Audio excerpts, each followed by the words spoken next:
Hello and welcome to a Talmud Israeli production. Today we'll review the highlights of this week's course of Daf Yomi study, Masechet Ketubot, pages 95 through 101, Sadi Hey through Kuf Aleph, 95. Mi shehaya nasui shtei nashim. A man was married to two wives. Umachar tzadeh, when he sold his field. V'katva rishona lelokech, and the first wife told the buyer, Dinu dvar men li imach, I have no dealings with you. Meaning, despite the fact that the land that was sold had a lien against it to pay off the ketubah, the first wife is saying, I'm not interested in dealing with you. Well, that affects her relationship with the property buyer, but what about the other wife? Hashniya motzia malokech, the second wife, who also had a lien on that property, can extract it from the buyer. But then the first wife can extract it from the second wife. Valokech min rishona, then the buyer from the first wife, v'chozor chalila.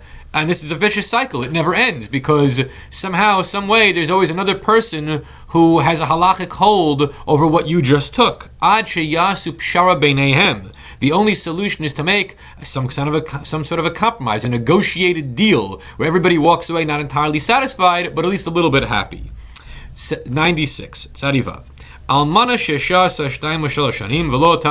What happens if a woman hung around for 2 or 3 years and did not petition for mizonot, for her sustenance, from the estate of her dead husband? Ibda mizonot, she loses that right to sustenance. Now, wait a second, if it says 2 years already is enough for her to lose the right, then why does it say 3 years? So the Gemara answers, lo kasha, not a problem. Kan ba'aniya, kan ba'ashira. One is talking about a poor woman, one is talking about a rich woman. A rich woman might take more time to solicit help because she has independent means of support. Inami kan b'prutza, kan b'snua. We're dealing with either outgoing women, prutza, who is not afraid to be out in public and demanding of her rights, or maybe is a little bit promiscuous, versus a tsnua, one who is very modest and does not want to aggressively pursue her legal rights. Amar Rava, lo amana la mafreya. And all this is true only as a retroactive, backward-looking matter. But as for going forward, yeshla, she has rights to mizonot from the moment she insists upon it. The only question is, did she forfeit whatever she hadn't asked for previously? Tzadi Zayin, 97. Almana ben mina eresin ben nesuin. A widow, whether she was a widow from a full marriage of Nisuin or even just a partial marriage of Erisin, she's allowed to sell her husband's properties outside the context of the court. And what is she selling it for? Where she's not getting fed, she's not getting sustenance from the husband's estate, so she's selling off a property in order to have her ketubah paid for, which she's entitled to do. Tzadichet, 98. What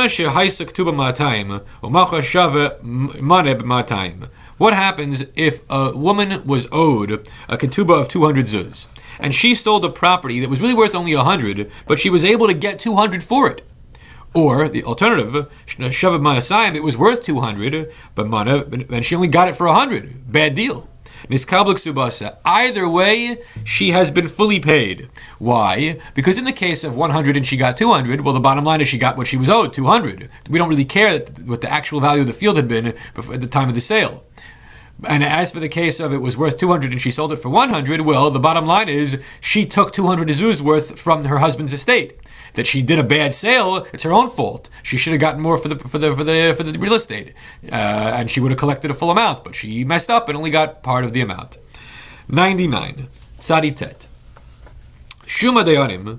Let's say the Beis Din, the court, is evaluating property. And they made an error by overvaluing it or undervaluing it by as much as a sixth. Mikron Batil. So that assessment is null and void. We're gonna negate it. However, Shimon Gamliel says, no, the sale is valid, despite the fact that the price was off by a fair amount in one direction or the other. And why does he say it's still valid, even though normally we have the law of ona'ah, of fraud protections, that if it's a sixth or more, we undo the deal? The answer is, im ken makoch beis din yafeh, if you're going to allow the undoing of an action of a court, then the court's not going to be taken seriously. We want to strengthen the respect for the institution of the Beit Din. 100. Kuf. Almana lekohen gadol, gush v'chlutz lekohen hedot. If a widow marries a kohen gadol, which is forbidden, or a grusha, or a chalutza, a divorcee, or a woman who had chalitza marries a regular Kohen, which is forbidden. Mamzer Tinili Yisrael, or a female mamzer marries a regular Jew. Bat Yisrael Natinil Mamzer, or a daughter of Israel marries a male mamzer. Yesh la ketubah. Despite the fact that these unions are illegal, still the woman is entitled, upon the dissolution of that marriage, to the full payment of her ketubah. 101. Kuf Aleph. Hanose es ha'isha, a man marries a woman. Upaska imo, and she makes a deal with him, that he will feed her daughter from another marriage, it's not his daughter, for 5 years.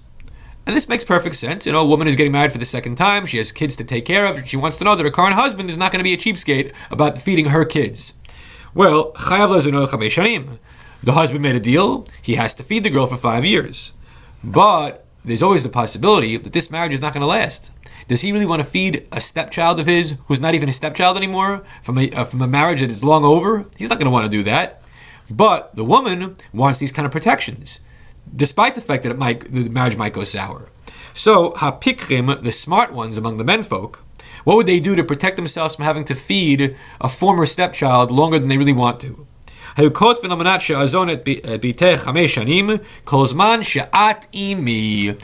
can write a stipulation, I will feed the girl for 5 years so long as you are with me, meaning in marriage with me. But that once the marriage is over, the obligation to support the child is ended.